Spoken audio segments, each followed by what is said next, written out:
Well, we're in the test format on a new intro. We're going to try to drop it in here. If you guys see the old intro, you know that it got demonetized, meaning copyrighted. So got a special guest on scene today, and we are knocking out some projects. Alvin's back from lunch, and we've got 3, 4, I think 5 new vehicles. Hopefully we can get them all in the video today. Be back in a minute.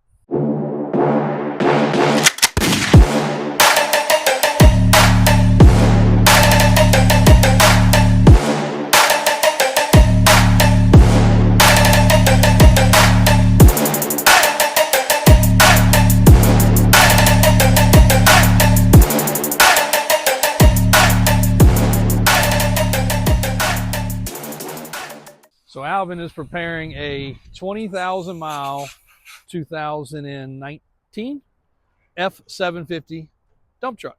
We actually sold that dump truck when it was almost brand new. Matter of fact, I think it had 9,000 miles. Is that what it came up as? 8,200 miles. AJ, man, he's got numbers, man. He's right here. That is an awesome dump truck. Contractor dump. Got the rollback tarp, and David is actually getting ready to put some the wood sides back on it, so that it has the extended sides. Great truck. He's doing a little touch up on the body, just little chips and marks, and that truck's gonna be ready to go. And we're gonna go ahead and polish the wheels and the tank tomorrow morning. So that truck's gonna be standing tall. Next thing is an F450 with a full stainless flatbed. Now this, according to what I can tell, was probably used for spraying some type of brine, but I don't think it's hardly ever been used because it's not rusty, and we've not even washed this truck. It just came in from a new car dealership, and I'm pretty sure they equipped this for their parking lot. But that is a full stainless. Daniel really get a kick out of this. He loves stainless. But a full stainless body. That's a fold down ladder. First I couldn't figure that out. That's a fold down ladder. The tank, stainless piping going into the tank. But in all reality, when I bought the truck, I said, as soon as we get it here, we're stripping all this crap off of it. I think I've got a different plan now. I think we're going to leave it. I think somebody's going to be able to use it maybe in the pressure washing industry or sanitation industry, cleaning out, mobile poop. What do they call them? Porta potties. Something to that effect. I don't know. But it's too good of stuff. All this stainless, all this welding, the lights, the way they set everything up, the pump systems, maybe for filtering out pool water, fish ponds. I don't know. I don't know what you're going to use it for. I think this is where the salt went. But anyway, I think we're going to leave it outfitted for now. So if you guys have a use for it, have at it. The nicest part is it's a 7.3. AJ's got it online. So you can go straight to the website to see it. It's $29.9 for those that are going to ask the price. But it is locked. I'm surprised these handles don't break more on Super 64,000 mile 7.3. That's not rusty. Got great tires. You can look at the cab corners. We haven't detailed it. You look at the cab corners. She's not rusty. But 60,000 mile 7.3 diesel 4x4. Cool truck. So I also want to give a shout out to Monty and Ms. Mary that actually rode along this morning to bring these vehicles back. They were still in town. I said, you know what, if you guys want to ride with Raymond, he's got to go up north, see part of the city that you might not have seen before. Not the greatest during rush hour, but they took a ride and they actually drove this one back. So this one will be detailed tomorrow. We actually got 2 of these.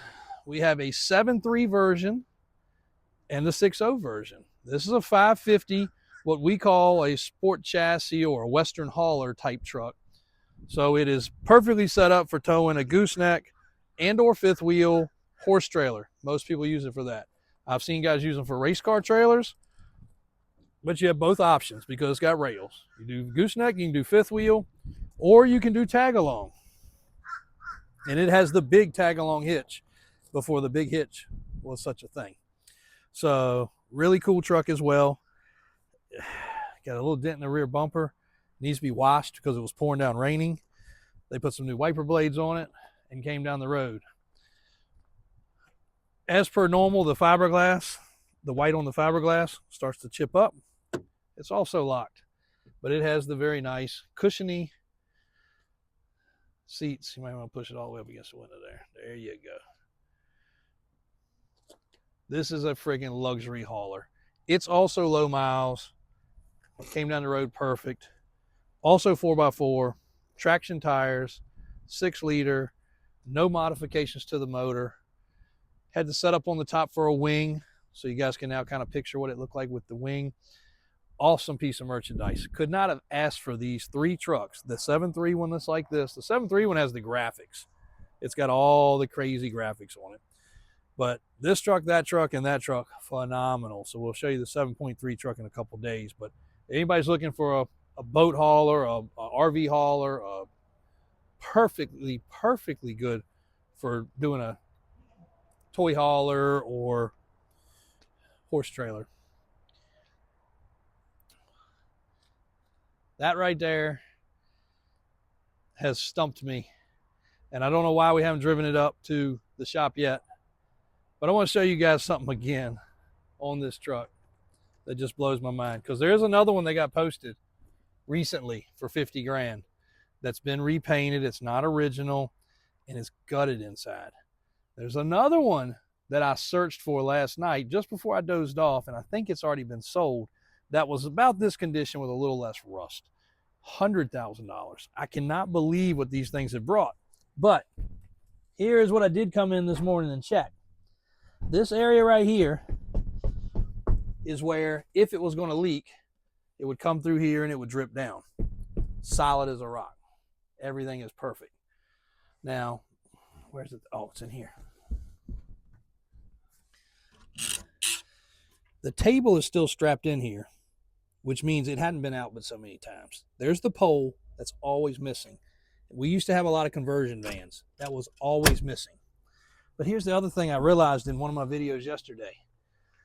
These little elastic bungee straps are super duper old. What year is this truck, AJ? 78? 76 or 7? Anyway, 50 years old. Let's just call it 50 years old. These are 50 years old. And what they do is they hold back the piece that opens the top. So I was kind of hoping we'd have some time in the next few weeks to open it all up. But they're all in here. It's nuts. Now this one's gone. So that one's broke. It's missing one. But this thing's never been used. Like the sink's in here, the stove's in here. Does the stuff work? I don't know. I mean, we could definitely take the time to check. That's a little storage. I told you guys before, I think this would be neat to make it into like a little bathroom with a porta potty. These fold out. That makes the bed right here. I really wanted to take this to our event, and we're not going to be able to do it because we don't have time to finish it. But the kids, tell me they would not be happy as heck running around in the back while we're riding around.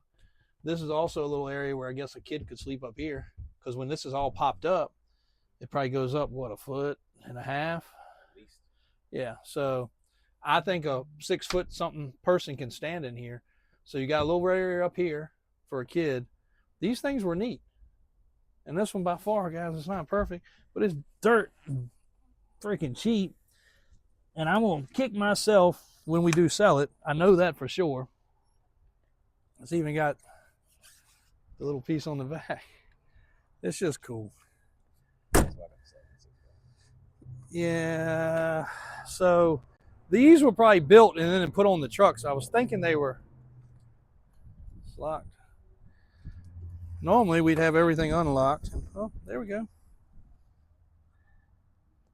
Not on there. Not on there. Oh well. I should know my inventory better. I know, guys. Yes, it's our fault. No, it doesn't. But the modern, but picture it, guys. And if we really had some cool editing, we'd do like this little rendering and put it up on big tires. Matter of fact, I think it's gonna be a thumbnail, AJ. I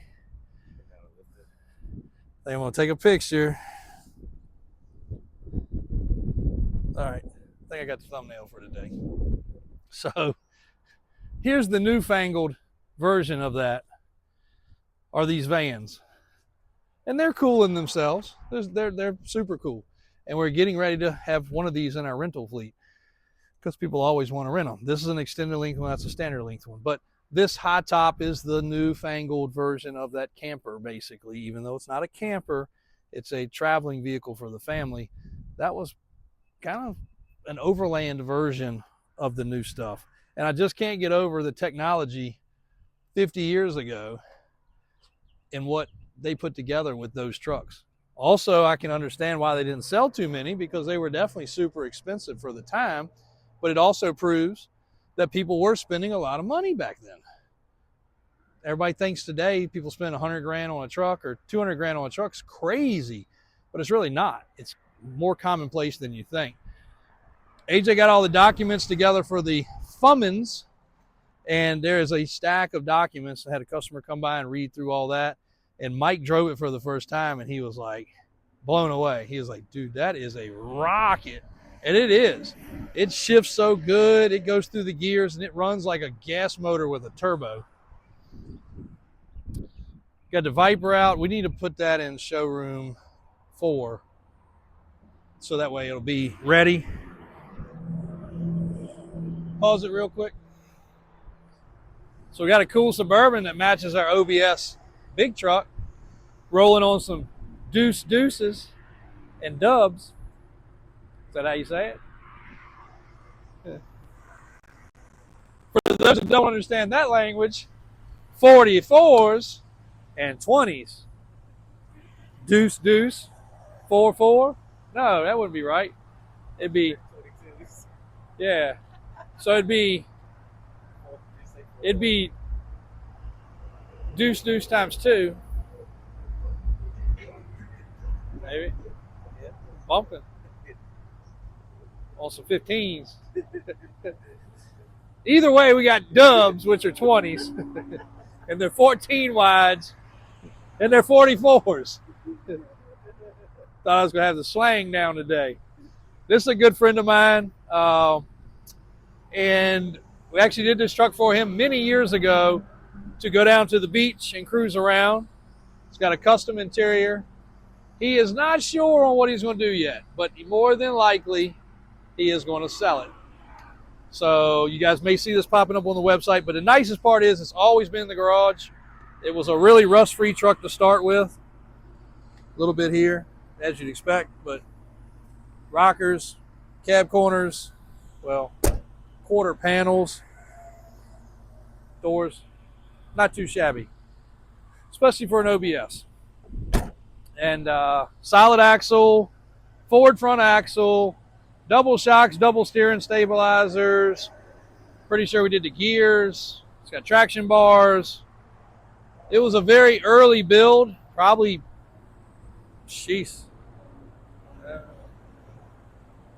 probably 15 years ago now. It was a long time ago. Probably going to take the bumper off the front because it's kind of loose and rattly, like all these are. And nobody's going to really use a winch on this thing.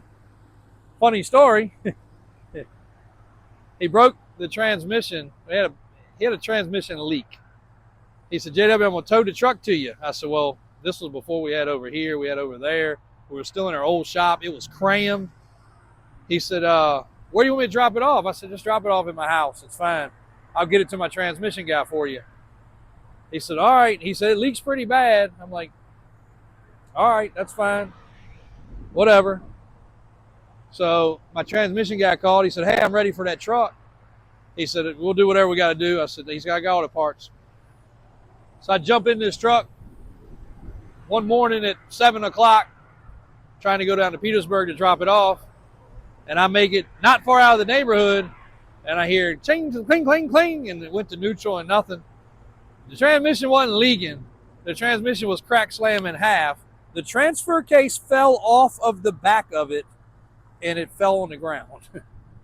So it was a real mess. So I had to go. I actually had to walk back home and take something else to come to work and get a tow truck, if I remember right. It was a long time ago. But now it has a transmission that won't fall out. It got beefed up.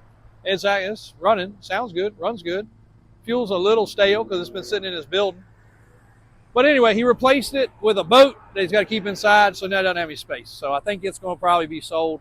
We're going to go over it. It's going to need some updating. A lot of the stuff underneath is very, very, very old school and primitive compared to what we do now, but it's a functional 4x4, and it pulled out many a vehicle on the beach over the years, for sure.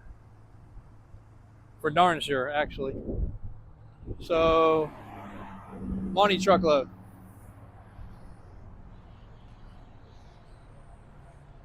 Monty Truckload has not been down where you could see it in a while. Pretty neat vehicle. And if we were not running into a hurricane of weather for our show we were going to, which is going to be ruined, I'd probably put some tires and wheels on it and take it, because it'd look nasty on some boggers. And I think now that it's down, we're going to get it out. I think we're going to take time to do that. But I do want to show you guys something on your learning side of things. Battery maintenance. So my Uncle David is probably the master of masters when it comes to battery maintenance. People just neglect putting a battery in something and just slapping it in. Cleaning the terminals is huge. We just had an episode the other day where David hit a bump. Not my Uncle David, employee David, and truck cut off. And he didn't know what to do. And he didn't have any tools on the side of the road, so not pointing a finger at him, because you can't be under the hood looking and hitting the key at the same time. So he didn't know what went wrong, starter went wrong, what happened. But anyway, so we had to go grab a tow truck and bring it in. Monty Truckload wouldn't start, so he stuck a battery in it. Well, the problem's right here. See that? It's corroded. It's not making good connection, and that's loose. So even if you clean this properly, that's still where you're getting your connection from. Dirty battery cables lead to more problems than anything. And my Uncle David, again, was, and still is, he's a Nazi on these things. He'd get his little brush out, he'd clean everything up. You can put a little grease on it if you want to. But getting a good connection, whether it be ground or positive, means more than almost anything on one of these older trucks, or a newer vehicle as well. Newer vehicles have much different cables, but I want to take a few minutes to show you guys that, because I could not tell you how many people have a problem like that. And I'll also do a little splurt for our power steps. If you lose power on your truck and it has our power steps, they are not going to work properly once you put a new battery in it or jump start it. You have to reset them. And the reset process is unplugging the module and taking the fuse out, or the combination of both. But either way, if you do that and make sure you got a good positive, good battery in your vehicle, they will work properly again. But they will do some wacky stuff if not. They need good current. If you have a truck that's sitting, put it on a trickle charger. I just bought one. They're $40 at retail cost. Put a trickle charger on it if you got it in your garage. If you got 3 or 4 cars in your garage that sit, put a trickle charger on it. Dead battery causes more problems than anything. So that's my little rant for today. Monty Truckload is a 4x4 square body chassis Monte Carlo. And for you new followers, you haven't seen this thing. It's a unusual piece that actually drives good. I drove it into work. When I purchased it, I had it transported in, and then did a couple things on it over the weekend and drove it into work. And it actually runs and drives very well. Since then, we've done some more things to it. Don't get a chance to drive a lot of these, but it does drive good. It's got a nice vinyl top.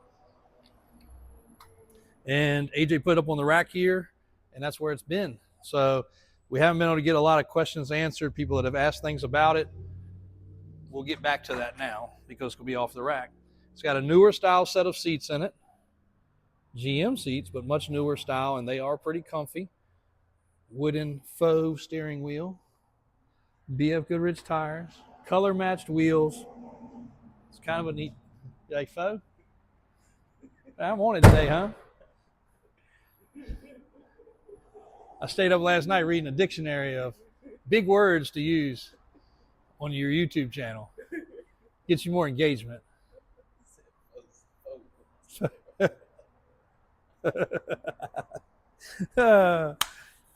Faux steering wheel, dubs, deuce. So deuce would be 40. 4. So that's 2 2s. People say that for like a handgun. Is it a 44 or 22? 22. 44 would be the bulldog. All right. I got to get up on my slang. I probably do. I got to get up on my slang a little more, guys. Sorry, I'm I'm a little behind.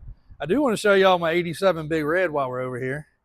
Yes, 87 Big Red. If you guys know ATCs and things like that, they outlawed three-wheelers in 86. But some 87s slipped through. Very rare. 87 factory racks with factory stickers that are in amazing condition. I did have to replace the tank. These are not the right stickers here, but this was the nicest tank that I had. So the tank is an 85 or 6. But this is an 87 bike, gray here, gray here. Oh, come over here. The money shot.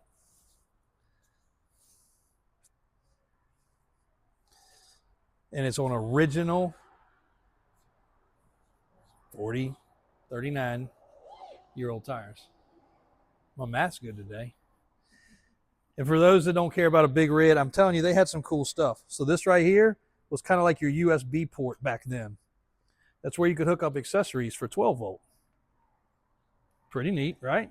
Okay, that's cool. It's almost like having a cigarette lighter on your three-wheeler. But also, if you wanted to go out and just, you know, look at animals in the woods at night, you could. You know, just because you want to see them. No, you don't use that word. You don't use that word, AJ.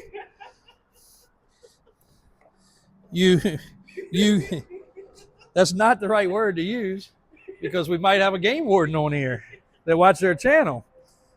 I didn't say I did it, but some people back then may have used this light to check for animals. Like, you know, you just want to make sure you don't have a bear or a deer sleeping next to your camp, you know, so you want to make sure they're sleeping. So you just take this and you look, and their eyes shine like little lights, and, you know, you notice them. But the other thing about this bike, it still has the remnants.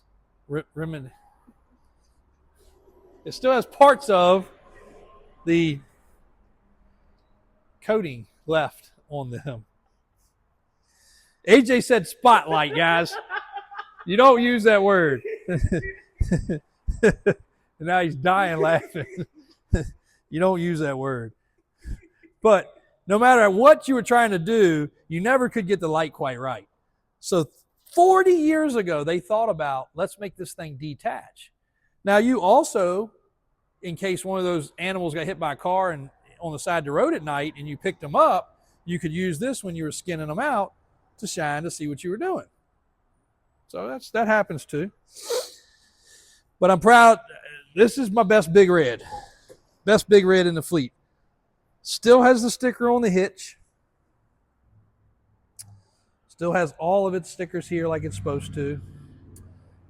Other than the tank, everything on this is 87. And I don't know if you guys have been paying attention.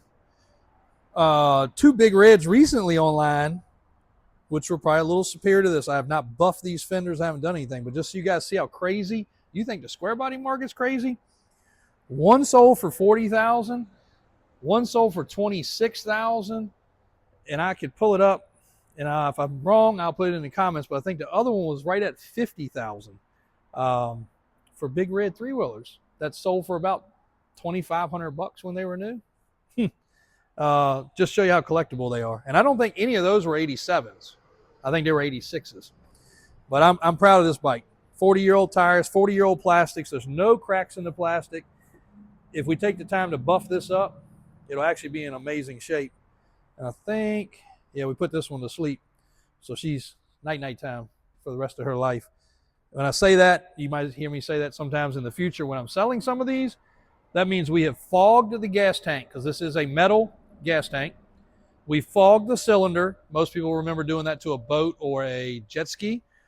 Keeps the moisture out of the cylinder so it doesn't rust, and drain the fluids. So that way it's put to sleep. So essentially, you should be able to turn the petcock on, put some non-ethanol fuel in it, put a battery in it. We also take the batteries out because the batteries will corrode and do dumb things, and they will leak, and battery acid is bad and it will make things rust. Also, when we start stacking these, umpteen high over here. I don't want them leaking on vehicles and other things, so we take the batteries out. But essentially, you put a battery in it, fuel, hit this, and also the carburetors have been going through on all of them. So I think that's kind of a nice little touch. Maybe it is, maybe it isn't.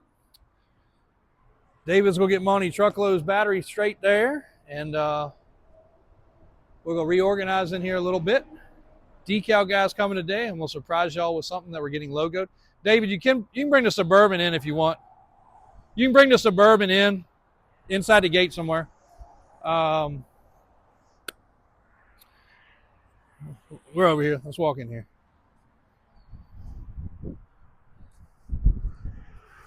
So I did a little clip earlier about these big reds, which do look just like the other one over there, though they are not. These are 85s. Oh, the 86s over there. But showing you all about originalness, you can see these big grippy tires. These were the first thing a lot of people did was put aftermarket tires on, original tire. I'll back it up. Those original tires on that big red, if I were to choose to sell them, would go for about $1,000 a piece for those original tires because they are in such good shape. $1,000 a piece for some three-wheeler tires that most people put these on and threw the other ones away. Didn't even care. Crazy. Suburban got a new grill. We are still waiting on the little pieces for right here. Trivial as it is, it'll make it look really good, but the grill looks great with the color match down the center. So this truck is ready to go. And I also want to show you all this one more time, in case y'all didn't see it on the other video. Many, many, many, many thanks to Mary and Monty for making this for us. In case you guys don't know, it's our 50th anniversary. This was made by a customer of ours, two customers of ours, with love, brought here from Missouri to show how much they appreciate things and how much we appreciate them. It will hang in one of our buildings forever because this is a work of art. And I just still can't get over it. I keep showing people pictures. I got a picture saved in my phone in my favorites, and every time I see somebody, I show it to them. It's just it's an amazing gift, but it's also a compilation of our family barn find before my grandfather and before my dad passed away. That was a special moment. That vehicle is over in our showroom. That's our 1920s model vehicle that we got running, a Huckster. And a lot of our different shirts. Christian helped them with a lot of the stuff for here, for the employees and the family that works here. They know we love the flag. It's got the flag in it. Such an amazing amount of effort. 200 hours. 200 hours. And I've told a lot of people, especially my friends over here today, I had a couple friends stop by that dropped off the Suburban. Long-term friends. 30-year-long friends. And they saw that and they were like, wow, that is nice. So I told them the story and I said, you know, here's what means so much. The thoughtfulness of it's amazing. I struggle to have 2 hours in the afternoon to dedicate to my family without the phone, without emails, without messages, without a customer stopping by or calling. I'm always interrupted. I don't get 2 hours typically to spend doing something. For them to be able to dedicate the amount of time they spent to do this, it's mind-boggling to me. And I think that means more than anything, the time and effort and the love that was put into it is so cool. So we got a special spot, and we got another little controversial thing. Some of you guys may like, some of y'all may not. But I think, and AJ is one of the only people that has seen this, but I took an African hunting trip with my buddy right there, which is what brought that up today. Last minute, actually didn't cost me anything because I would have never spent the money to go on an African hunting trip. But the person that was supposed to go got COVID. It's 4 of them going, 4 friends. One of them got COVID, couldn't go. Last minute, right after my father had passed away, he said, man, can you go? And I was like, nope. Come on, dude, you need to go. Nope. So once in a lifetime opportunity. Nope. I can't be away from work. Then I thought about it and I slept on it. I asked my fiance, she said, you need to go. You should go. She was pregnant at the time with Blakely. I said, I can't leave. And she said, you need to go. Lo and behold, the day before we left, my buddy lost his brother. And so it was an emotional trip. And I went for free, basically. And I said, you know what, I'm going to splurge a little bit. So I was able to put a lot of effort in, paid the guides well to get me all over the place to different areas to do a lot of hunting. I don't know how much y'all can comment if you like it or don't like it. Okay, I'll take it. But I did a fair amount of hunting and was able to take some really, really, really nice trophies, which I've had mounted. AJ's one of the few people that's even seen them. They came in these huge crates, and me and him moved them and opened them. And I don't have anywhere to display them where I think it's enough that people can enjoy them, because there's some nice trophies. I spent immense amount of time crawling through the ground, going through briars. I came home like I was Rambo, through a whole movie scene. And I'm pretty proud of them. So I think you guys put your input in. Since we are kind of making showroom 1 our family area, this is going to hang in there because it's our cleanest area. I think I'll put some of those animals in there. And now that I got my granddad's bear, it's heated, it's cooled, everything will live in there well. I think it's going to be the right area. And then if my brothers want to put something in there, great. I can put my dad's memorabilia in there, and I think that's going to be our family secure area. And you guys will be able to see those things in the background of videos. And if you come visit, you can come look at them. You might not have ever seen some of these things. So I think that's a great idea. I think that's what we're going to do. But I know people are real touchy about that subject. I understand that. We did eat everything. I even killed an ostrich. And we ate the ostrich meat and the ostrich eggs. So not from the same animal. We found ostrich eggs and we ate the ostrich meat. But the ostrich is mounted standing up, fluffed out. It's big. That dude's up here. He's humongous. So we did not just go to kill. We did eat everything. And what we did not eat was donated to the less fortunate areas around the camp that we were at. So anyway, I never told that story on here because I know people are controversial about hunting. So tell me what you think. Tell me if it offends you. Love to know. Let's go close it out for today. Been another busy day. The Hummer batteries went dead on us. We're charging those up, and they're 24 volt. That's interesting to have to deal with. And David's putting the sides on the dump truck and might be starting to put some trim down in the new showroom. So we got a lot coming over there. One last touch of that we had to do. Thanks for the support. Thanks for everything. Please, if you haven't already clicked and subscribed, we know more of y'all are watching than showing our subscription, because only 22% of y'all that view this are subscribed. Let that sink in. If every one of you guys would please take the time to subscribe, we'd have, I think the math says we'd have 3 million subscribers or something. My math's not good on that. We'd have a lot more subscribers. Please click and subscribe. Hit the bell if you want to see the newest vehicles when they come in, because we do have some square bodies to show you guys tomorrow and a couple more trucks. Thanks as always.